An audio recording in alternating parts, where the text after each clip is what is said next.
Bonjour à tout le monde et bienvenue à l'épisode numéro 112 du podcast de Passion MLB. Charles-Alexis Brisebois à l'animation. À mes côtés, cette semaine, Sébastien Berroir. Sébastien, comment vas-tu? Ça va aussi bien qu'un suçon dans la bouche de Jazz Chisholm Jr. Donc, tu te sens en sécurité, là. Tu ne te Oui, je sens me pas sens. menacé pour ta job, là. Oui, non, c'est ça. Je me sens Ouais. vraiment apprécié à ma juste valeur.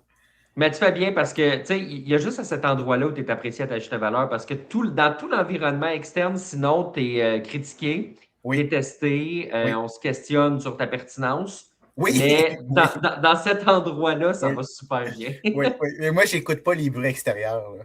Non, c'est ça. Toi, Non, tu c'est t'en ça. fous. Non, Tu fais exact. bien. Oui, Tu fais bien. oui, Évidemment, on reviendra sur ce sujet-là. J'ai vu d'ailleurs que c'est comme ça que tu as appelé le podcast sur les réseaux oui. sociaux. Un suçon au menu. Donc, on en reparlera. Entre-temps, bien évidemment, bonne Saint-Jean à tout le monde, 24 juin aujourd'hui. J'espère que vous célébrez bien, que vous célébrez de la bonne façon.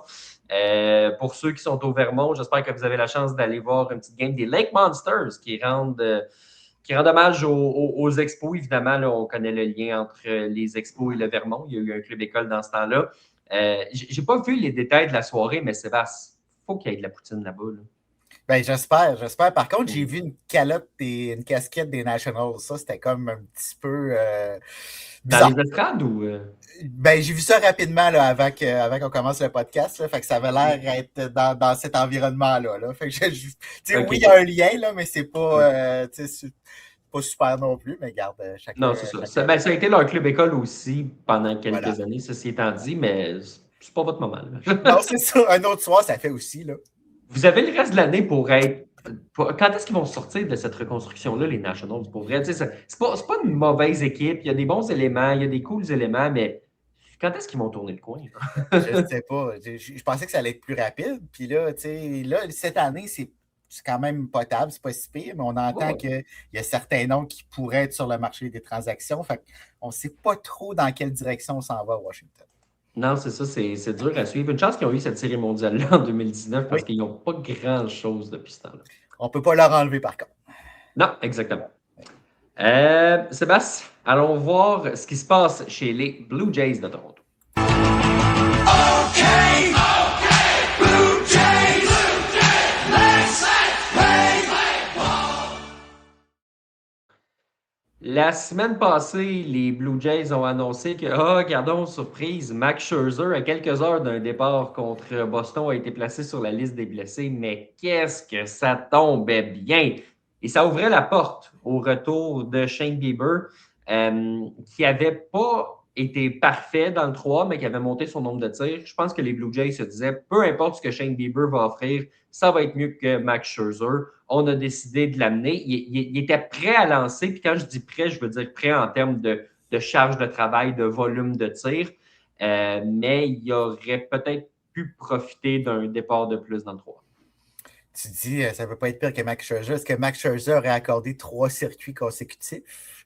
Non, parce que ça ne serait pas rendu jusqu'à la 4e manche. Ah, peut-être aussi, on ne le sait pas. Mais un dans l'autre, Max Scherzer, de Ouais. toute façon, c'est pas la solution. Il ne Non. doit pas faire partie de l'équation. Fait que le fait qu'il soit sur la liste des blessés, ça ne change pas grand-chose pour moi dans l'organisation des Jays. Par contre, Shane Bieber fait partie du plan. On a besoin de profondeur dans la rotation, puis Shane Bieber fait partie de cette profondeur-là. Puis dans les mineurs, ça n'a pas été parfait, comme tu l'as mentionné. Peut-être qu'il y aurait eu besoin de 1 ou 2 départs de plus, mais dans la situation dans laquelle on est présentement à Toronto, on ne pouvait pas se passer des services de Shane Bieber. Malheureusement, ça ne s'est pas bien passé. Ça ne veut pas dire que ça va être la même chose lors de ses prochains départs, mais disons que la tendance n'est pas extraordinaire dans son cas. C'est très, très chancelant. Puis là, il n'affronte pas des frappeurs des ligues mineures, il affronte des vrais frappeurs des majeurs. Donc, peut-être que ça va être encore difficile pendant quelques départs. Ça va être à lui à peut-être pas redevenir le récipiendaire du trophée Cy Young qui a déjà été par le passé, mais au moins redevenir un lanceur sur qui les Jays peuvent compter à tous les 5 jours. Redonner le lanceur qui était en 2025, il Oui, revenait de son Tommy John et c'était pas parfait. Il y avait des performances où c'était plus difficile, mais la majorité du temps, tu savais que tu allais compter sur un bon départ. Là, ça a été dur. Un lanceur qui n'a pas de camp d'entraînement, c'est un cliché, mais c'est quand même difficile à certains égards. On le voit avec Shane Bieber. Moi, je pense que ça va lui prendre quelques départs pour se ramener comme il faut dans la course. J'ai l'impression vraiment que les Blue Jays vont être relativement patients avec lui. Genre, comment je te dirais ça? Oui, évidemment, tu veux qu'il gagne ses départs puis tu veux qu'il donne une chance à ton équipe. Mais comme je l'ai dit, dans la situation dans laquelle tu es placé, d'essayer de se remettre un peu dans le bain dans le baseball majeur. Je pense que les Blue Jays vont lui donner un peu de lousse parce que, comme tu l'as dit, il fait partie de ce plan-là. Ceci étant dit, tu n'auras pas 10-12 départs à faire. Ah, ben finalement, tu as donné 3. Tu sais, on va t'en donner quelques-uns, mais éventuellement, il va falloir que les performances soient au rendez-vous aussi. Oui, exactement. Puis présentement, qui qu'on mettrait à la place de Shane Bieber? On n'a pas vraiment ce luxe-là de pouvoir tasser Bieber parce que ça ne va pas très bien. Donc, il va avoir son lot de chance. Il va devoir en profiter. Mais cela dit, même si Shane Bieber redevient le lanceur de l'an dernier après son opération, ça prend du renfort quand même dans la rotation partante. Ce n'est pas Shane Bieber qui va régler tous les problèmes de cette rotation-là. On est encore à une blessure près de la catastrophe. Ça va prendre du renfort d'ici la date limite des transactions à Toronto. Soyons pessimistes, OK? Kevin Gausman a des hauts et des bas. Je ne te dis pas qu'il n'y a plus de réservoir de gaz dans la tank, mais ceci étant dit, on voit qu'il est capable d'être humain comparé aux dernières années.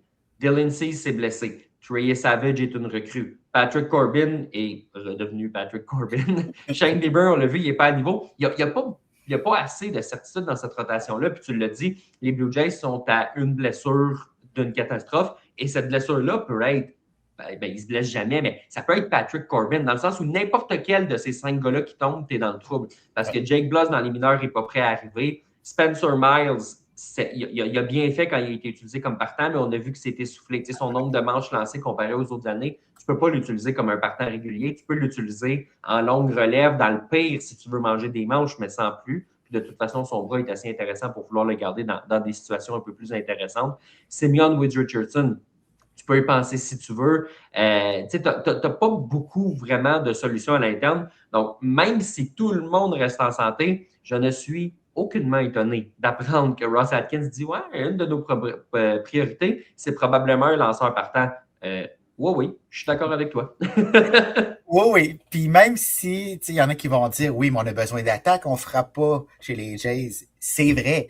Mais s'il arrive quelque chose dans cette rotation-là, et même s'il arrive rien, que tout le monde reste en santé, on va avoir des problèmes. Parce que tu l'as mentionné, Kevin Gausman, on ne le sait pas si là, il commence à arriver au bout du rouleau. Mais dans les dernières années, là, il y a eu une charge de travail extraordinaire. Il a fait le travail, mais quand même, là, il y a beaucoup de choses qui reposaient sur ses épaules. Ouais.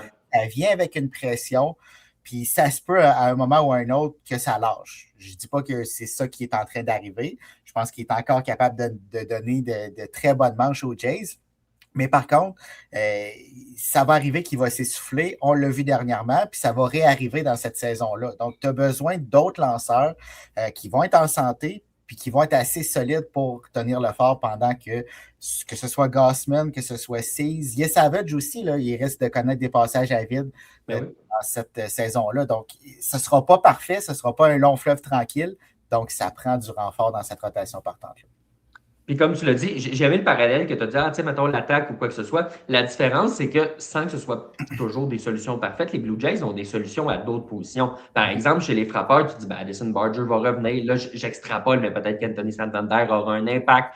Dans les mineurs, tu as fait un texte récemment sur Sean Keys, qui est un jeune qui performe très bien. Il y a Pinango qui est retourné dans le 3A. Si tu regardes en relève, tu as un gars comme Adam Mako qui est là. Puis je suis pas en train de dire qu'il ne faut pas aller chercher de releveur à la date limite des transactions parce que Mako est là. Mais tu sais, Lazaro, il y a des solutions à l'interne, mais comme on l'a dit, chez le lanceur partant, à moins que Jake Bloss revienne, puis qu'il, bon, mais encore là, c'est pas un gars qui a beaucoup d'expérience. Il a lancé quelques matchs ici et là à Houston il y a 2 ans. Donc, c'est pas un gars sur qui tu peux compter. S'il t'aide, c'est du bonus plus qu'autre chose. Donc, t'en as pas de solution évidente comparée aux autres positions. Tu le sais, comme moi, là, les lanceurs partants, c'est le nerf de la guerre. C'est eux qui mangent tellement de manches dans une saison. Puis ça n'a pas été le cas chez les Blue Jays depuis le début de la saison. Cette relève-là est beaucoup trop exposée. Donc, si tu vas te chercher un gars, un lanceur partant qui est capable de lancer des manches et de reposer cette relève-là, et non seulement de les reposer en termes de manches lancées, mais aussi de les reposer en termes de ben, j'ai donné juste un point en 7 manches. Puis peut-être qu'aujourd'hui, on n'est pas obligé de sortir nos gros lanceurs de relève puis de faire lancer encore une fois notre closer parce qu'il a lancé à peu près 150 fois dans le dernier mois. Mais ça aussi, peut-être que ça peut faire une différence d'aller chercher un lanceur partant qui est capable de faire la différence, pas juste, en tout respect pour le gars, un Patrick Corbin qui est là puis tu te dis, ben, il va lancer 4 manches, mais il va donner 4 points. Exactement. Ça n'a pas juste des impacts dans la rotation, ça a des impacts dans l'enclos de relève également. On l'a vu dernièrement. Tu sais, Louis Varland n'a pas lancé, alors qu'il avait lancé la veille, mais il n'avait pas lancé le dimanche. C'était mardi, si je ne me trompe pas. Oui, il n'avait pas lancé dimanche, exact. Le match avait été annulé. Là, exactement. Il avait lancé la veille, mais on ne voulait quand même pas le ramener, probablement à cause de sa charge de travail. Habituellement, un releveur est capable de lancer 2 soirs consécutifs. 3, ça commence à être beaucoup. Là. Il y en a qui le font de temps à autre, mais ce n'est pas idéal, puis on peut en payer le prix plus tard. Mais de ne pas ramener Varland dans un 2e soir consécutif, ça veut dire que sa charge de travail était vraiment grande, puis que peut-être que là, il commence à s'en ressentir. Et la raison de ça, il y en a 2. C'est l'attaque qui ne fonctionne pas, puis la rotation partante qui ne donne pas assez de manches. Donc, d'ajouter un lanceur partant de grande qualité, ça va avoir un impact là-dessus. Puis comme tu l'as mentionné, en attaque, on a des solutions soit qui s'en viennent ou qu'on peut utiliser dans le futur. Sean Keyes, si on ne le rappelle pas, si on est capable de se permettre de ne pas le rappeler alors qu'il est en train de tout détruire dans les mineurs, c'est parce qu'on sait qu'à un moment ou à un autre, on va être capable de s'en sortir offensivement. Mais ce n'est pas le cas dans la rotation. Puis Sean Keyes, parlons-en justement, parce que c'est un espoir pour ceux qui ne le connaissent pas. Il a frappé encore là son 20e circuit de la saison dans les mineurs entre le New Hampshire et Buffalo. Le problème, c'est que c'est un joueur qui joue dans les coins de l'avant-champ, au 1er ou 3e coussin. Ceci étant dit, les Blue Jays ne sont pas en position de cracher sur un frappeur. Tu sais, tu as George Springer qui évolue comme frappeur de choix. Ben, mets Vlad comme frappeur de choix un peu plus souvent, puis fais jouer Sean Keyes là, ou donne congé à Okamoto, ou peu importe. Tu sais, je pense que c'est John Schneider qui disait il y a 2 ans, regarde, Spencer Horwitz, il a joué au 2e but pour nous, là. Fait que, tu sais, à un moment donné, là, s'il y a un gars qui force la main de l'équipe, ben, ils vont y trouver une place. Puis, je pense qu'on est peut-être rendu là très, très, très bientôt avec Sean Keyes, parce que s'il performe en bas et que le club continue de ne pas frapper, il faut au moins que tu vois si tu es capable de transposer ça dans le baseball majeur. Ça ne peut pas être une question de position. Là. Ça ne peut pas être parce qu'il évolue sur les coins de l'avant-champ qu'on ne rappelle pas Sean Keyes. On a tellement besoin d'un bâton de cette trempe-là. Puis présentement, le Vladimir, ce n'est pas le castor qui contribue le plus au barrage. Là. Donc, tu sais, il pourrait prendre une journée de congé ou s'en aller dans le rôle de frappeur de choix. Il n'y aurait pas de problème. Puis on amènerait un Keyes avec son bâton, avec sa puissance. On n'a pas de puissance chez les Jays. Donc, tu l'as dit, on ne peut pas cracher là-dessus en ce moment. J'ai fait des petites recherches là, juste pour... tantôt, on parlait là, des releveurs qui étaient surutilisés, les meilleurs releveurs des Blue Jays. J'ai été voir par nombre de matchs lancés depuis le début de la saison. Au premier rang, évidemment, ce n'est pas des lanceurs partants parce qu'ils lancent juste un match sur 5, mais au premier rang de toute la Ligue, Mason Fluharty à 42. Au 2e rang de toute la Ligue, Braden Fisher avec 40. Les 2 seuls lanceurs qui ont lancé plus de 40 matchs sont avec les Blue Jays. Au 3e rang, il y a un lanceur des Aces, un lanceur des Yankees et Tyler Rogers avec 39 sorties. Au 6e rang, tu as quelques lanceurs à égalité, dont Louis Varland. Au 8e rang, avec 37 sorties, tu as plusieurs lanceurs, dont Jeff Hoffman. Parce qu'à un moment donné, puis Jeff Hoffman, on a essayé de le garder sur le banc là, pendant un petit bout. Il a quand même lancé 37 fois depuis le début de l'année, puis on n'est même pas à la moitié de la saison. Donc, c'est ça aussi de dire, si tu peux économiser tes lanceurs, puis si tu peux te permettre d'envoyer une fois de temps en temps des gars qui sont un petit peu moins bons, mais que tu dis, ben écoute, on a 5 points d'avance. Si au pire, il se passe quelque chose, on amènera Varland, mais sinon, on va y sauver une soirée. Ben, c'est aussi ça la mentalité chez les Blue Jays. Oui, puis là, on ne voit pas encore les impacts de ce nombre de manches-là. Mais quand on va arriver au mois d'août puis au mois de septembre, c'est là que ça va faire mal. Parce que jusqu'à maintenant, ça tient. Là. À part le fait qu'on n'a pas pu amener Varland, là, ça a quand même tenu jusqu'à présent dans l'enclos de relève. Mais quand on va arriver dans des moments qui sont encore plus critiques, avec cette charge de travail-là qu'on a, on est le 24 juin, puis je ne sais pas combien tu en as nommé dans le top 6, là, parce qu'il y en a qui sont à égalité, là, c'est incroyable. Ça va nous rattraper plus tôt que tard, puis ça risque de faire mal. Un releveur que j'ai pas nommé, voilà, dans le palmarès des lanceurs qui lancent le plus, c'est Brandon Little, parce que très rapidement, il a pris le chemin du 3A. Et là, les Blue Jays l'ont vu avoir des hauts et des bas dans les mineurs, puis ils se sont dit, mais quel extraordinaire moment pour le tester dans le baseball majeur. On l'amène, donne 4 points, et 3 petits tours, et puis s'en vont. Ça a été Voilà. tout. Mais quand il avait quitté pour les mineurs, là, ce qu'on Ouais. avait dit, c'est qu'on ne devrait pas le revoir de toute l'année. Ouais. Ça aurait dû être ça, le plan. Tu sais, peu importe, même si ça avait bien été dans les mineurs pour Little, c'est pas la même chose quand tu montes en haut. Puis là, ça allait coup-ci, coup-ça dans les mineurs, puis ils l'ont quand même rappelé, alors qu'il y a d'autres noms qu'on aurait pu rappeler. C'est incroyable. Extraordinaire. Oui, c'est la bonne gestion. Là. Tu sais, on parle souvent de la gestion, par exemple, des Red Sox de Boston. Là. Okay, les Jays ne sont pas à ce niveau-là, là, mais dans ce genre de dossier-là, il faut que tu prennes les bonnes décisions. Puis le pire dans tout ça, c'est que dernièrement, lorsqu'il y avait des joueurs à rétrograder ou des rappels, etc., on a pris les bonnes décisions chez les Jays. Mais là, dans ce cas-ci, on l'a complètement échappé. Non. Puis tu sais, si tu voulais un gaucher, rappelle Adam Mako. Tout le monde s'ennuie d'Adam Mako en ce moment. Puis tout le monde comprend qu'il est en bas parce qu'il y a à peu près 15 lanceurs qui sont revenus dans le dernier mois. Là. Mais ce gars-là, on va le revoir dans le baseball cette année, c'est sûr et certain, parce que des blessures, il y en aura d'autres. Le moment aurait été bon, ne serait-ce que si tu n'avais pas beaucoup de temps, ben, tu l'amènes pour un match puis tu le retournes ou quoi que ce soit. Il a montré qu'il pouvait jouer. On lui a fait confiance notamment contre les Yankees. C'est un lanceur qui est capable de faire le travail. Mais ça, c'est un autre dossier. Il y a Jean-Michel ici qui répond en commentaire sur Sean Keys. Surtout Sébastien qui vante un jeune comme Sean Keys. Généralement, les jeunes sont de la marchandise à échange. Jean-Michel nous demande Sébastien va-t-il bien? Ben, premièrement, la réponse est non. Mais... Non, c'est comme d'habitude. Mais oui, ça, c'est souvent le point de Jean-Michel qui m'écrit, mais ça dépend du contexte. Quand tu as une équipe qui est à maturité, qui n'a pas tant de blessés, oui, les jeunes ils n'auront pas de place, donc tu dois te servir de ces jeunes joueurs-là quand leur valeur est à leur maximum pour aller chercher les éléments qui te manquent. Dans le cas des Jays, c'est pas le cas. On n'est pas dans une situation où on veut échanger Keys pour aller chercher quelque chose. On a besoin de Keys dans notre alignement présentement. Donc, c'est pour ça qu'on devrait le monter.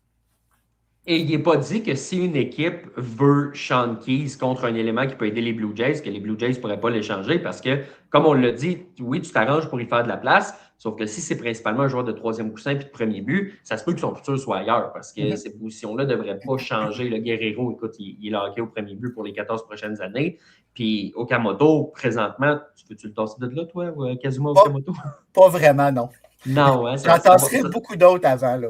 Ça va bien là, pour lui. Oui. Fait que, tu sais, c'est ça.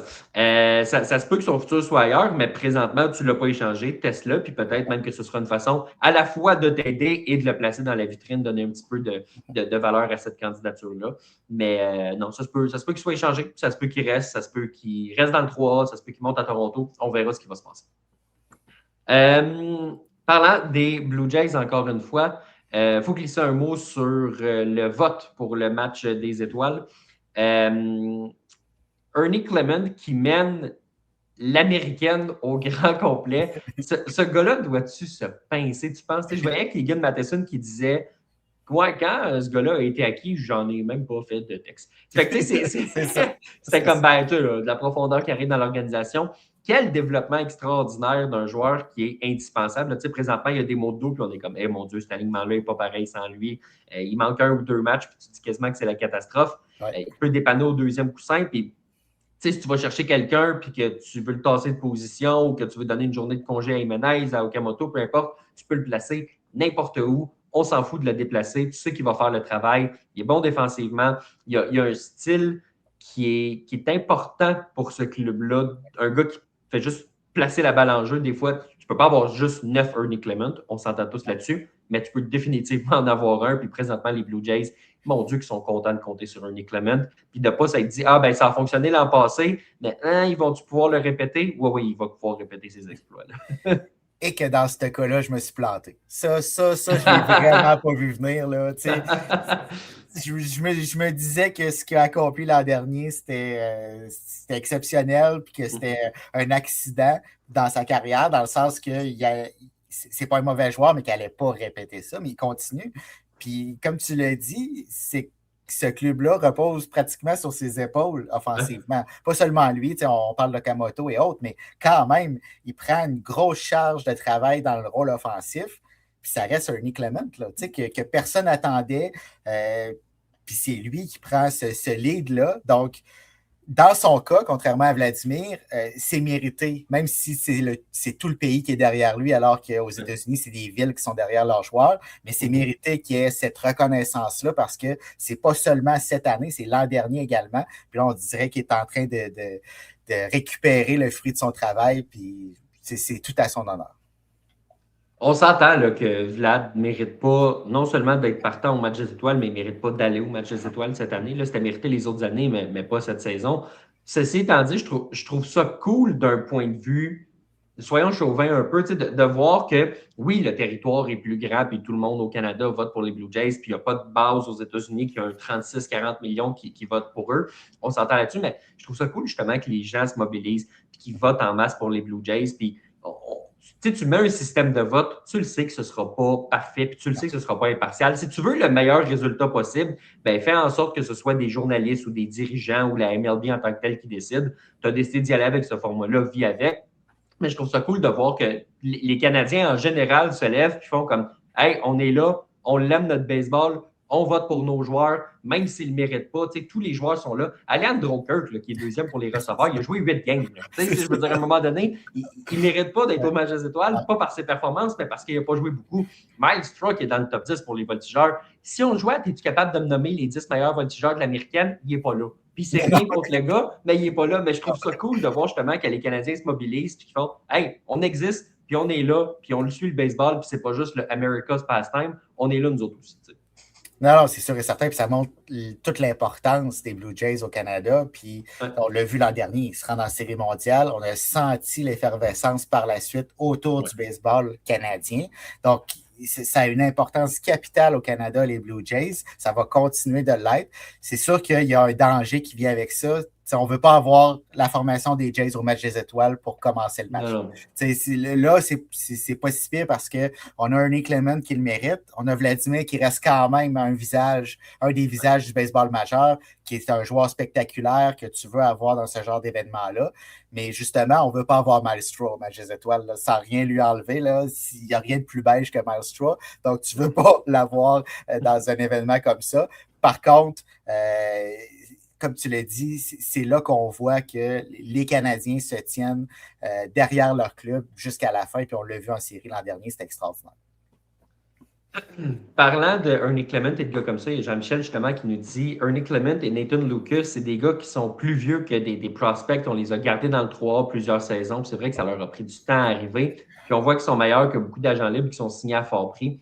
Ça te prend des gars comme ça dans une équipe. T'sais, malgré la grosse masse salariale des Blue Jays, là, autour de 300 millions de dollars, puis on va peut-être en rajouter si on va chercher des gars ou quoi que ce soit, ben, c'est des gars comme ça qui te permettent d'avoir une équipe complète parce que tu ne peux pas payer 10-12 millions de dollars par gars, par spot. À un moment donné, ça ne fonctionne pas. Ça te prend des Ernie Clement, des Nathan Lucas. Lucas, là, il ne chiale pas sur son rôle. Lucas, tu lui dis, tu joues au champ centre, tu joues au champ gauche, tu joues au champ droit. Aujourd'hui, tu ne joues pas. On a besoin de toi juste défensivement. Tu arrives en fin de match, on a besoin de toi comme frappeur suppléant ou on t'enlève au profit d'un autre frappeur. Nathan Lucas ne va jamais faire de crise. Ernie Clement ne va jamais faire de crise non plus. Ça te les prend, ces gars-là, pour entourer justement les gros noms. Là, j'allais nommer Vlad, évidemment, il est supposé performer au-dessus de ça, mais toutes les bonnes équipes ont des Ernie Clement et ont des Nathan Lucas. Certainement. Tu ne peux pas avoir un club de vedettes, tu ne peux pas avoir un club juste avec des Ernie Clement, des Nathan Lucas. Cela dit, qu'est-ce qui a permis aux Jays de garder Clement et Lucas dans les mineurs pendant ce temps-là, c'est qu'on était mauvais. On a eu une période où on ne performait pas, qu'on n'allait pas chercher des gros joueurs. Ça nous a permis de garder nos bons éléments dans les mineurs peut-être plus longtemps que des grosses formations qui doivent se départir de leurs éléments pour aller en chercher d'autres, des plus gros noms qui sont plus prêts à performer au niveau des majeurs. Donc, c'est ça qui nous a permis, dans le cas de ces deux gars-là, de pouvoir les garder à plus long terme. Puis là, présentement, ça rapporte des dividendes. pas pour t'ostiner, mais Nathan Lucas, il n'y a personne qui en voulait, même si les Blue Non, Jays non, avaient été à ce bons. moment-là, probablement pas, oui. C'est surtout l'exemple d'un gars que Ouais. personne n'attendait. Puis tu dis, ben, écoute, on va lui donner sa chance, ça va peut-être durer 15 matchs, puis on ne le reverra jamais. Puis finalement, ben, il s'accroche, puis il continue, puis il réussit à performer, puis il s'est rendu indispensable. Donc, tant mieux pour lui, puis tant mieux pour les Blue Jays. Eric, ici, qui nous mentionne quelle est la meilleure cible comme lanceur partant à venir jouer chez les Blue Jays? Ben, la meilleure cible, c'est Tarik Skubal. Là. Mais tu sais, dans les faits, tous les partants de qualité qui vont être sur le marché vont être liés. Tu sais, est-ce qu'un Joe Ryan, c'est l'année finalement où les Twins du Minnesota vont l'échanger? Je ne sais pas jusqu'à quel point Sandy Alcantara, c'est une cible que les Blue Jays vont nécessairement vouloir aller chercher, mais nomme-moi un lanceur partant qui sera sur le marché, puis je vais t'en nommer un, mais comme je te dis, par la force des choses, Skubal, des Ryan, les gros noms vont être liés aux Blue Jays, qui ont encore quelques espoirs pour danser, puis qui veulent maximiser leur temps. Oui, le seul problème, c'est que présentement, on ne peut pas tant les nommer, à part peut-être Skubal, mais dans le cas de Ryan, les Twins sont dans la course. Il y a tellement d'équipes qui sont dans la course, surtout dans la Ligue américaine, parce qu'elle est tellement faible que tout le monde est encore là ou presque. Donc, on va attendre à la dernière minute avant de savoir quels lanceurs partants vont être sur le marché.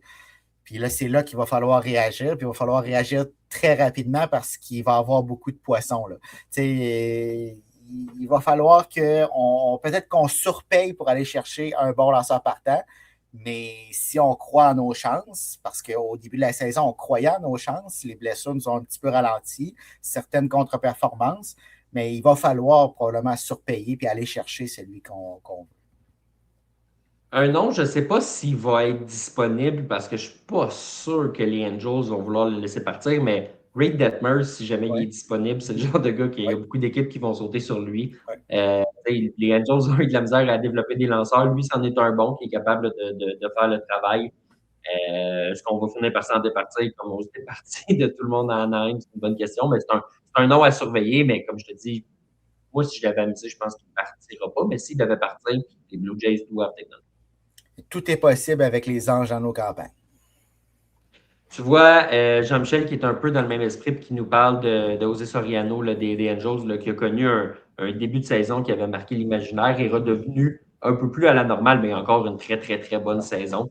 Si les Angels mettent la pancarte à vendre, là, ça se peut qu'ils deviennent, écoute, j'allais dire la vedette de la date limite. Non, parce que Tarik Skubal existe, mais du moins l'un des gros joueurs sur le marché des transactions. La pancarte à vendre, par contre, c'est le club qui devrait vendre. Ce n'est pas nécessairement des lanceurs partants. Oui. Ça, on est capable de s'entendre là-dessus. Sébastien, ça fait le tour de ce qu'on a pour les Blue Jays. Allons voir ce qui se passe ailleurs dans le baseball majeur.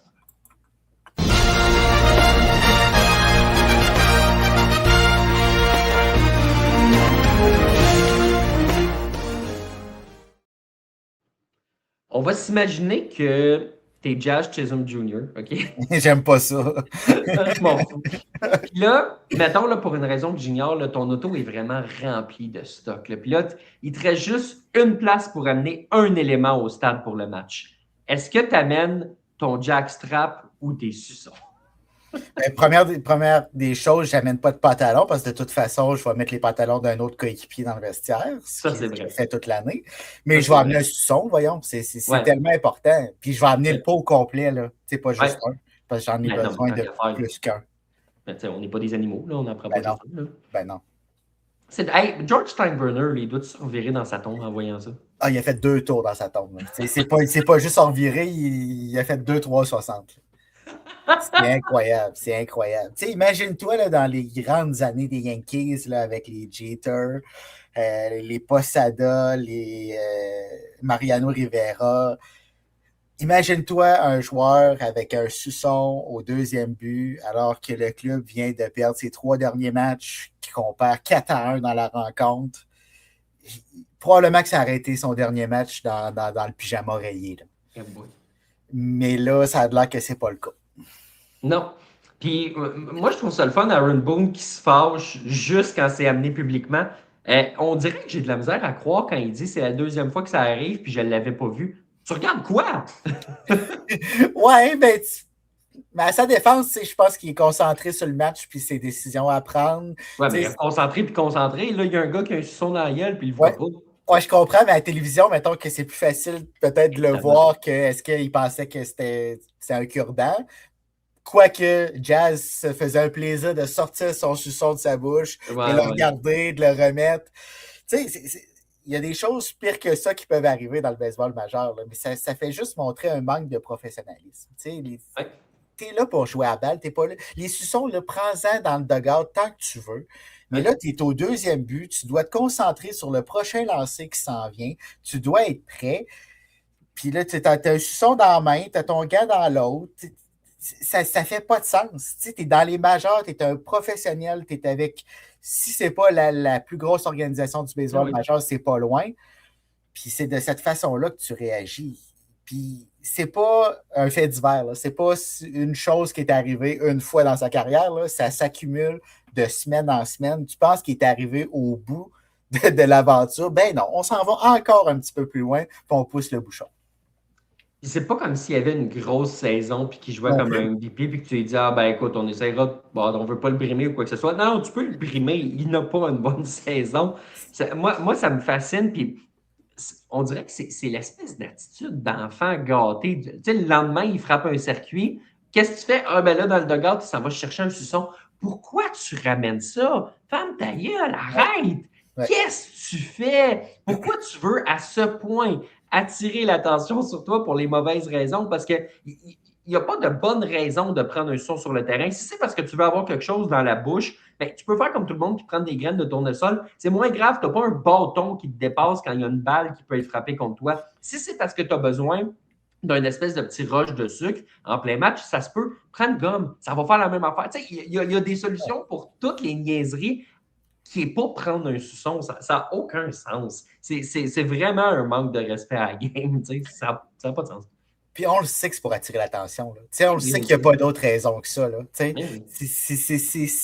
uniquement pour ça. Tous les gestes que Jazz Chisholm Jr. fait, c'est pour attirer l'attention sur lui. Le fait, on en parlait tantôt, de mettre les pantalons de Giancarlo Stanton puis de ses autres coéquipiers qui mesurent 6 pieds 8, puis ça lui fait ça lui fait quasiment une jupe, alors que les bas remontés aussi, c'est pour attirer l'attention. De dire que tu vas être le MVP, que tu vas frapper 50 circuits, tu vas voler 50 buts, c'est pour attirer l'attention. Mais tu n'es pas obligé. Puis si tu le fais, réponds par ton bâton puis par ton jeu défensif. Puis cette année, c'est loin d'être le cas. Non, c'est pas vraiment pas extraordinaire à ce niveau-là. Je comprends pas pourquoi que le lendemain, il jouait. C'est pas comme si les Yankees étaient à court de joueurs d'avant-champ. On ne sait pas ce qu'on fait avec Volpe et avec Caballero. Garde, mets-les au deuxième puis à l'arrêt-court, puis donne une journée de congé à Jazz. Ça ne sera pas grave. Oui, il a frappé un circuit, mais j'aime mieux qu'il soit sur le banc qu'il frappe son circuit. Oui, parce que c'est le message que tu envoies aussi. Voilà. Le message, tu peux faire absolument tout ce que tu veux. C'est pas grave, c'est ton club. Puis, tu sais, les Yankees peuvent se le permettre aussi dans le sens où, évidemment, ça se peut qu'ils ratent les séries, ça se peut qu'il y ait une séquence de défaites, mais ils ne sont pas mal partis, les Yankees. Là, ils mènent leur division par plus de 3 matchs. On s'attend à ce qu'ils gagnent cette division-là. Tu peux te permettre de le laisser aller. Moi, ça m'a fasciné de voir cette gestion-là. Puis je n'ai pas pu m'empêcher non plus. Là, on a parlé de Boone, puis on a parlé de M. Steinbrenner. Puis si Aaron Judge n'était pas blessé puis qu'il était peut-être un peu plus sur le banc, peut-être qu'il l'aurait juste regardé. Puis, Jazz, là, il respecte le leadership de Judge. Là, il aurait pu y faire comprendre, probablement sans dire un mot, qu'on ne fait pas ça ici. Oui, je suis d'accord, mais ça fait plusieurs frasques de Jazz. Puis Judge était là, le capitaine était présent à ce moment-là, puis il n'y a pas de changement. Donc, est-ce que c'est un électron libre qu'il n'y a rien à faire? Judge a tout tenté, puis là, regarde, ça reste que c'est Chisholm, le joueur de deuxième but des Yankees en ce moment. C'est sa dernière année de contrat. On va vivre avec jusqu'à la fin de la saison. C'est peut-être ça. Peut-être qu'il n'y a absolument rien à faire avec ce gars-là. Mais tu regardes les Dodgers, là, on gère en fonction des séries éliminatoires. La saison, ça compte pratiquement pas. Toutes nos décisions sont en fonction des séries éliminatoires. Pourquoi on n'a pas pris ce genre de décision-là, justement? T'sais? Donner une journée de congé, passer un message. Un message pourquoi? Pour les séries éliminatoires. Pour la série mondiale, qu'on n'acceptera pas ça, qu'on se concentre sur un seul et unique but, le championnat. Tandis que là, ça laisse penser que, bon, c'est pas grave, on gagne, ça va bien, on va être là. Puis on verra ce qui va arriver rendu au mois d'octobre. c'est pas l'attitude à avoir. Là. Non, je suis d'accord avec toi. Je suis d'accord avec toi. Parlant de pas l'attitude à avoir, ça, ce bon vieux Raphaël Devers. Je sais pas pourquoi je savais où tu t'en allais. Oh, ouais. C'est à Il cause y a, de tu notre sais, plan. il y a comme deux options. Là, tu sais. Puis l'option 1, c'était Jazz, on venait de la faire. Tu sais. Fait Ouais. que, ouais. Ouais. Le plan de match était tête là-dessus. On se suivait, on savait qu'on s'en allait sur Raphaël Devers. Écoute, Raphaël Devers, pour ceux qui n'ont pas vu la séquence, dimanche, dans le match contre les Merlin Pimpin de Miami, est au premier coussin parce qu'il se rend au premier but. Et là, son club perd 2-1 en 9e manche. Raphaël Devers, que vous suiviez beaucoup ou peu de baseball, vous savez que ce n'est pas un marchand de vitesse. Donc, Tony Vitello prend la décision logique, c'est-à-dire le remplacer par un coureur suppléant. Et Raphaël Devers ne le prend pas. Il essaye de dire non, non, non, moi je ne pars pas d'ici, c'est ma place. Il fait le bébé gâté, là, se cache dans son casque, puis là, il crie, puis là, il chiale contre son gérant, puis là, ça ne marche pas, puis il crie une scène. Déjà là, ça paraissait pas bien. Si, mettons, une demi-heure plus tard, il avait parlé aux médias, puis qu'il avait dit je me suis excusé à mon gérant, c'est une attitude qui n'est pas acceptable dans le baseball majeur, je suis désolé, ça ne se reproduira plus. Ben, est-ce qu'on en parle? Oui. Mais est-ce qu'on en parle moins? On en parle moins. Là, le lendemain, les Giants ont un congé. On n'en parle pas. Là, le mardi, rendu en soirée, parce qu'en Californie, ben là, eux autres, ils étaient en après-midi. Là, tu te retrouves avec un Raphaël Devers qui dit ouais, j'ai parlé à mon gérant, je me suis excusé, mais vous autres, les médias, vous amplifiez tout ça, puis c'est de votre faute si c'est devenu une plus grosse histoire. Hey, le ta gueule que j'ai dit à Josh Chisholm, là, je peux-tu le reprendre? Ta gueule! Il est encore valable. Là. Ta gueule! Premièrement, pourquoi attendre 2 jours avant de sortir? Puis là, il va d'une explication. Bon, là, quelques jours, j'avais mal au genou. Là, je pensais que mon gérant voulait me sortir à cause de ça. Donc, je voulais faire signe que mon genou allait bien, que j'étais capable de courir, blablabla. Le pire, c'est que c'est une excuse qui se tient. Sauf que vu que ça vient de lui, on ne le croit pas. Ben oui et non, ça se tient. Que ton genou soit en santé ou pas, tu es en fin de match, tu as besoin d'un point. On s'entend. Tu sors de là, c'est quand même, tu serais à 110% que tu as un genou bionique, tu sors de là, tu es Raphaël Devers, tu ne cours pas, c'est pas toi qui vas courir. Là. Bon, arrête. Ton explication, premièrement, n'est pas bonne, puis tu la donnes 2 jours plus tard. Moi, c'était de voir le coureur suppléant qui s'en va, là, qui voit Devers gesticuler, qui arrête, là, qui ne sait pas quoi faire. Lui, il veut mourir. Il revient. Lui, il est pris entre l'arbre et l'écorce. Ah, oui, il est vraiment squeezé. Il regarde son gérant. Lui, il veut s'en aller. Là. Il ne sait pas quoi faire. C'est une catastrophe. Les Giants, là, cette année, là, Tony Vitello venait de prendre une bonne décision. On peut-tu le laisser prendre sa décision? Il en a pris 2 dans l'année, puis là, c'est une des 2. Veux-tu bien t'en aller au banc, puis prendre ton casque, puis le mettre dans le petit casier? C'est extraordinaire. Tu sais, les Giants, là, on dit que le leadership part d'en haut. Là. Oui. Mais là, tu te retrouves avec un Buster Posey qui est de plus en plus critiqué pour ses mots. Et là, tu as Posey qui dit ouais, non, avant de vous parler, j'ai pas été parler à Raphaël Devers. De quoi tu parles? Tu t'en viens principalement pour adresser une situation qui est problématique. Tu n'as pas parlé à tout le monde. Là, après ça, tu te retrouves avec Tony Vitello, tu l'as dit, là, en début d'année, il y avait une controverse par demi-heure. Là, c'est moins pire, il y a moins d'emphase là-dessus, mais ça demeure un gérant qui est controversé, qui est vraiment au-dessus de sa tête là, présentement là, dans le baseball majeur. Tu te retrouves avec un groupe de leaders. Je ne peux pas nommer Raphaël Devers, il n'a jamais été un leader. Tout ce qu'on lui demande, c'est de ne pas être un leader négatif. Et présentement, il l'est, comme il l'était à Boston l'an passé. En début de carrière, il n'était pas un leader négatif, il était juste neutre. C'est correct, c'est pas tout le monde qui peut être un leader. Mais au moins, il n'attire pas les gens vers le bas. Tu te retrouves avec un Matt Chapman qui critiquait ses coéquipiers. Puis, écoute, ça ne marche pas, cette organisation-là. Il faut que tu sacs la hache là-dedans. Et là, c'est quoi le plan? Ben écoute, on va essayer d'échanger Chapman, ça peut-être qu'ils vont y arriver. On va essayer d'échanger Devers. Qui va vouloir de Devers? Personne. On va essayer d'échanger Willy Adames. Avec ce contrat-là, personne ne va le vouloir. Le seul qui pourrait te permettre de recevoir un énorme retour puis de repartir du bon pied, ben c'est Logan Webb. Puis tu dis, ah ben non, on veut le garder. Il reste à peu près 2 ans de contrat avant qu'il sacre son camp parce que c'est clair que ce gars-là va sacrer son camp. Tu vas le perdre pour absolument rien parce que tu n'auras pas maximisé sa valeur pour le garder dans des années qui veulent absolument rien dire. Qu'est-ce qui se passe à San Francisco? Rien. Il se passe Il rien. se passe exactement ça. C'est ça. Puis tu sais, dans quel monde tu échanges, tu veux échanger, je vais changer mon propos. Ouais. Tu veux échanger Devers, Chapman, Adams, mais tu gardes Logan Webb. Tu sais, si tu échanges ces trois-là, là, on s'entend que tu ne gagneras pas dans les 2 prochaines années. Là.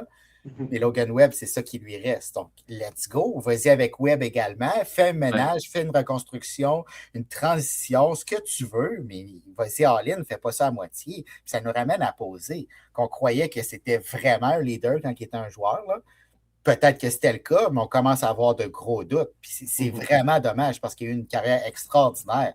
Mais comme dirigeant jusqu'à maintenant, là, c'est un accident de char. Pour moi, le seul, je ne veux pas utiliser le mot intouchable parce que pour la bonne offre, il peut partir, mais le seul que tu dois vraiment garder, c'est Bryce Eldridge. Parce que lui, il reste encore beaucoup d'années de contrôle. Il vient d'arriver dans le baseball majeur. Mais encore là, comme je te dis, si tu as une excellente offre et qu'il doit en faire partie, puis que tu obtiens le prochain Shohei Ohtani, j'exagère, là, mais tu peux le laisser partir, mais ce serait probablement celui que c'est le plus compliqué à laisser partir. Sinon, tout le reste, là, mange de l'argent, puis laisse partir tes vedettes parce que la formule actuelle ne fonctionne pas. C'est désolant parce que c'est le fun quand les Giants de San Francisco sont bons. C'est le fun, c'est le fun de la rivalité Padres-Dodgers, mais c'est le fun aussi quand les Giants sont aussi bons, sont bons en même temps que les Dodgers le sont. C'est le fun quand les Red Sox sont bons en même temps que les Yankees. Et présentement, dans les deux cas, c'est pas ça du tout. Là. On parlait d'accident de char. Là. Les Red Sox, là, parle-moi d'un accident de char. Là. À chaque semaine, on trouve une façon de se réinventer de la pire des manières. Les partisans à Boston sont en train de crier au meurtre tellement ça se passe mal cette saison-là. Puis, il n'y a pas grand-chose qui va les sauver, à part, tiens donc, la solution idéale, laisse partir le président. Ça ne marche pas. Ça ne marche pas, Craig Breslow. Là. Laisse-le. Tu sais que tu vas le congédier à la fin de l'année. Ils font 3-4 ans, tes DG depuis une couple d'années. Mais laisse-le pas diriger la date limite des transactions. Là. Non, il ne faut pas. Il faut pas. Puis ton parallèle est excellent parce que les Red Sox sont un peu la copie des Giants dans la Ligue américaine.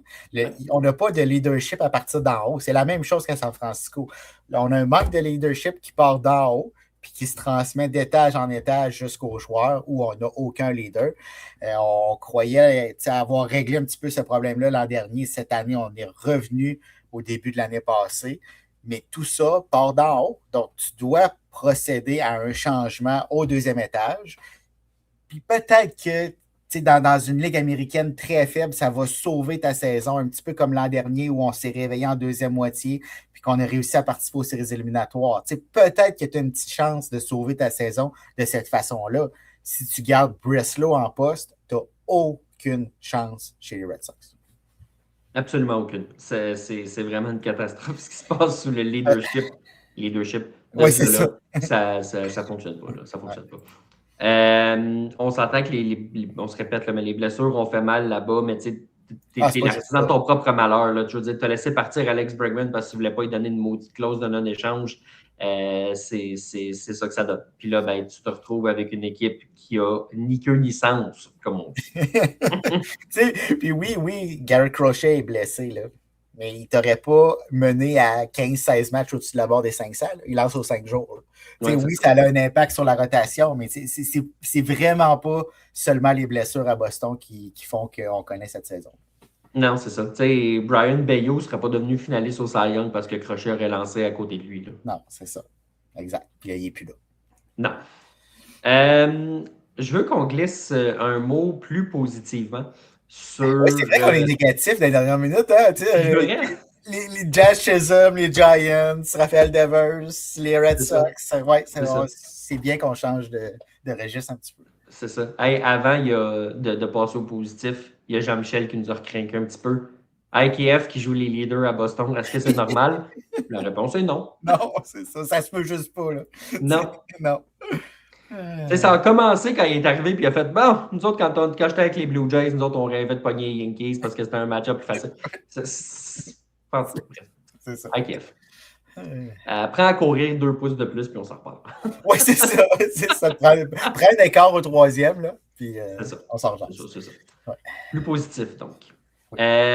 Otto Lopez, qui est en train, comme tu l'as titré il y a quelques jours, de devenir l'un des meilleurs frappeurs de la MLB.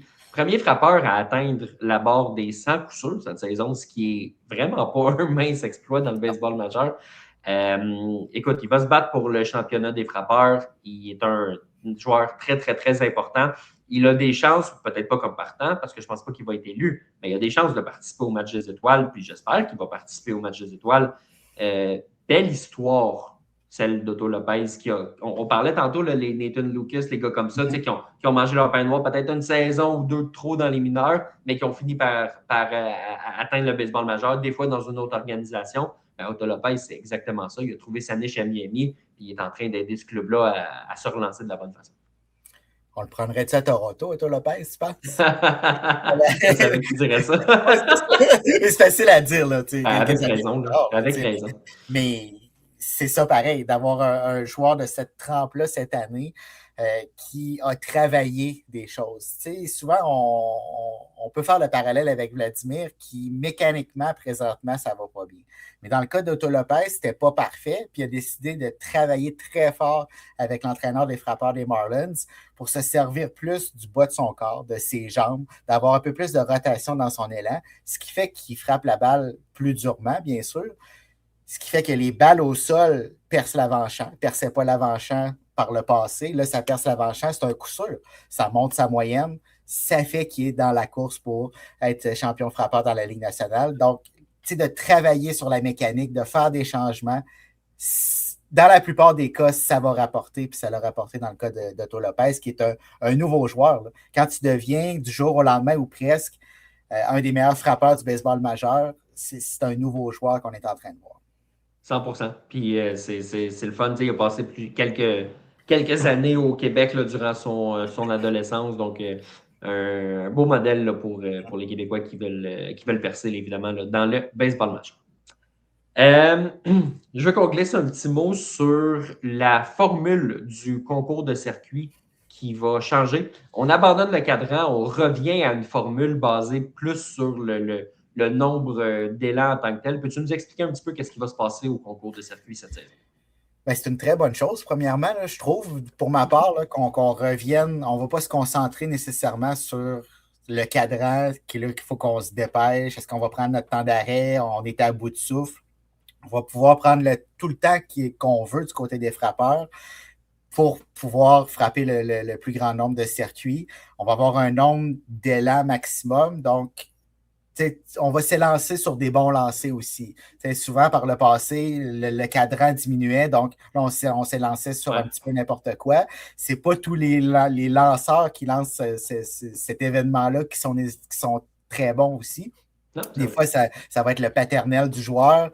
C'est pas qu'ils sont pas bons, mais tu arrives quand même avec une pression énorme. C'est pas le stress de cet événement-là aussi. Voilà.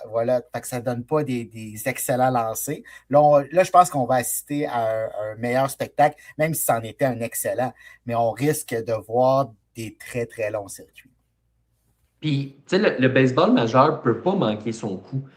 Parce que c'est tellement un événement qui est important. Tu sais, les gens qui n'écoutent pas le baseball vont écouter le concours de circuit parce qu'ils veulent voir des gars canner des balles. Tu sais, ça frappe l'imaginaire, ça attire ce concours-là. Et c'est pas pour rien qu'on décide de ne pas y aller avec « Ah, on va faire un concours du voleur de but ou du meilleur relais », ce qui serait intéressant à voir pour les fans de balles. Mais non, on a cette formule-là. Non, regarde, nous, on mise sur 8 gars dans tout le baseball majeur. C'est eux qui vont donner le show. Ça va être le fun. Vous allez regarder, puis vous allez aimer ça, même si vous ne connaissez pas tout le monde, parce qu'il y a de moins en moins de gars qui veulent participer. Donc ça, c'est intéressant. Mais d'ailleurs, je te dis, il y a de moins en moins de gars qui veulent participer avec ce nouveau format-là, qui va être beaucoup moins épuisant pour les athlètes. Parce qu'il y a des gars qui vont vouloir se pointer. Regarde Mike Trout, là, pour la première fois de sa carrière, qui dit « Ah, je vais y penser. » Mais c'est sûr là, que quand tu dévissait comme un défoncé, ça ne l'intéressait pas. Il était blessé quand il s'élançait normalement. Là. Il ne veut pas aller dérégler son élan puis se blesser. Mais là, dans ces circonstances-là, évidemment, avec le concours qui était Philadelphie, ça aide, mais est-ce que Mike Trout va être intéressé? Peut-être. Est-ce qu'on va le voir affronter Bryce Harper? Moi, j'ai l'impression que oui. Je ne pense pas que Harper va refuser l'invitation dans sa ville. Kyle Schwarber, est-ce qu'il va y avoir d'autres gros noms qui vont être là? Ça se peut. Si on arrive à attirer des plus gros noms, même si c'est intéressant avec des gars plus méconnus pour le grand public, ben c'est sûr que le baseball va en sortir quand même. Ah, certainement. On vit, on meurt avec les visages du baseball majeur. Là. On veut voir les gros noms qui se présentent à ce concours-là. Puis, on n'a pas vu cette formule-là depuis 2014, si je ne me trompe pas. Donc, de revenir à ça, ça fait longtemps qu'on n'a pas vu ça. Puis, je pense que ça va créer aussi un engouement envers le concours de circuit de cette année. Puis, oui, ça peut faire que certains joueurs qui, par le passé, d'emblée, refusaient. Ils ne voulaient pas aller là. C'était clair et net qu'on ne les verrait pas dans ce genre d'événement-là. Là, ça va peut-être les faire réfléchir un petit peu plus longtemps. Puis de voir que d'autres aussi, si Harper, Schwarber sont là, mais déjà là, oui, c'est dans leur ville, mais quand même, tu vois qu'il y a 2 gros noms du baseball majeur qui ont dit oui. Fait que peut-être que ça va en amener d'autres aussi. J'ai hâte de voir ce que ça va donner. Moi, j'aimerais ça que Murakami revienne en santé et qu'il participe à ce concours-là. Ce serait quand même pas pire. Je ne sais pas si les White Sox le laisseraient aller, qu'il revienne d'une blessure, mais ce serait, pour le bien du baseball, ce serait quand même intéressant. Là, il y a plusieurs noms comme ça qu'on voudrait voir. Est-ce que Ben Rice, pour représenter les Yankees, va être présent? En tout cas, bref, on peut nommer des noms jusqu'à demain matin. Il y en a beaucoup des frappeurs de circuit là, de premier plan. Puis on peut sortir des noms aussi qui ne sont pas nécessairement des habitués des gros circuits. Là. Moi, l'exemple qui me vient en tête, c'est Ichiro. Là. Ichiro choisissait de couper son bâton et de frapper des simples, mais en pratique, au bâton, il n'y avait personne de plus impressionnant et puissant que ce gars-là, même si dans une année, il était capable de frapper 262 coups sûrs, puis qu'il y avait à peu près 4 circuits là-dessus, mais c'était un choix qu'il faisait. Fait qu'au concours de circuit, tout le monde peut surprendre. Oh oui, des élans fluides comme Ichiro, là, c'est là que tu vas voir que la balle va passer. Peu importe. C'est qu'il est capable de faire autre chose qui est meilleur dans ça, mais ça ne veut pas dire qu'il n'est pas capable de faire une autre chose, dont concours de coup de circuit. Moi, la question que je me pose, c'est si Vladimir est partant en match des étoiles, est-ce qu'il va au concours de coup de circuit? Non, mais c'est une vraie question. On va probablement y proposer, là. Même s'il n'y a pas de distance. Là. Regarde, moi j'ai une question pour toi. Est-ce que le concours est au Rogers Center? Non. Il y a des chances. Voilà. Aucun circuit, hein? Toujours. Hey, on était à Saint-Jean, puis c'est pas parce qu'il a manqué 2 mois d'activité. Vladi n'a toujours pas de circuit à domicile. Puis même là, je pense que c'est à TVA Sport en écoutant la game que j'écoutais ça. Il a frappé des circuits en série. Mais je pense qu'en saison régulière, à la maison, son dernier circuit remonte quelque chose comme au 17 août. Hey, ça fait quasiment 1 an qu'il n'a pas frappé de circuit en saison à domicile. C'est malade mental. Puis c'est pas comme si c'était un stade de lanceur. Là. On l'a vu contre les Astros. Là, il y en a un qui a mis ça dans le 5e deck en haut. Là. C'est pas un stade de lanceur. C'est juste que pour Vladimir, ça ne fonctionne pas. Ça doit être ça le problème des gars des Giants, c'est qu'ils jouent dans un stade de lanceur. Oui. Ils ont aussi d'autres problèmes qu'on me souffle à l'oreille, là, mais c'est peut-être que ça en fait partie. As-tu 14 exemples? J'ai surtout pas 14 heures devant moi. Là. Ah, ok, c'est ça. On parle du concours Jean-Michel ne veut plus jamais voir Corbin Carroll. ouais. J'aurais tendance à être d'accord. Il n'avait pas très bien paru, là, le bon corps. C'est pas le profil qu'on veut voir non plus. Là. Non, pas exactement. D'ailleurs, en parlant de questions qu'on a ici, il y a Tom Brady, j'espère que c'est le vrai, qui nous dit Alvarez et Schwarber ont des chances d'être MVP, mais comment récompenser le seul two-way player de la Ligue? Il va gagner le MVP. Moi je n'ai pas de trouble parce que le gars gagne 8 MVP s'il est le meilleur. Le but, c'est de récompenser le meilleur. C'est le meilleur. Fait que, c'est sûr que c'est plate pour les autres si tu tombes pendant l'ère Shohei Ohtani. C'est comme, j'ai fini finaliste 4 fois en 5 ans. Mais si Shohei Ohtani, c'est le meilleur parce qu'il fait des choses que personne d'autre fait, il mérite de gagner le MVP. Mais évidemment, il faut qu'il continue pour ça. Il faut qu'il reste en santé. Ce qui n'a pas l'air hyper facile dans le sens où il n'est pas blessé, Shohei Ohtani, mais on commence à le ménager un peu plus. On ne le fait pas frapper pendant son départ. On lui donne une journée de congé. Ça arrive un peu plus et c'est correct parce que c'est un joueur qui est vieillissant. Mais justement, peut-être que là, on voit une petite porte ouverte pour des gars comme Alvarez, comme Schwarber. On a vu que Shohei Ohtani l'a montré, tu peux gagner le MVP en étant seulement un frappeur de choix. Il l'a fait il y a quelques années. Ça ouvre la porte justement à ces autres gars-là parce que Alvarez et Schwarber, ce sont des frappeurs qui sont dominants. Schwarber, c'est surtout le nombre de bombes, mais Alvarez, quel frappeur dangereux. Ah, tu veux pas l'affronter. Non. J'aurais peur. Tu sais, puis en séries éliminatoires, là, c'est comme ça devient un monstre. Là. Tu sais, Ouais. c'est comme si peu importe ce que tu vas y lancer, il va la catapulter de l'autre bord. Là. C'est incroyable, ce frappeur-là. C'est dommage qu'il ne soit pas lui aussi très souvent en santé. Ouais. Mais pour revenir au titre de MVP, c'est ça le lot d'évoluer en même temps qu'une licorne, en même temps que Aaron Judge. Tu sais, pour Oui. Bobby Witt Jr., là, c'est pas facile. Là. C'est Non. un des meilleurs joueurs de la ligue, mais tu évolues dans la même ligue qu'Aaron Judge. Il faut que tu profites des saisons où Judge a des blessures. C'est la même chose pour Schwarber. C'est des joueurs qui sont tellement exceptionnels que tu n'as pas le choix de leur donner le titre de MVP. Tu sais, ça reste le titre de joueur par excellence de la ligue. Là. Fait qu'il faut que tu le donnes au plus méritant. Puis un joueur comme Shohei Ohtani qui lance et frappe, ben, c'est lui le plus méritant. Eh oui. Puis moi, j'aime pas c'est un terme qui existe surtout au basket, là, ça s'appelle le voters fatigue. Là, c'est un peu traduit par je suis tanné que ce soit tout le temps lui qui gagne, fait que je vais voter par quelqu'un d'autre.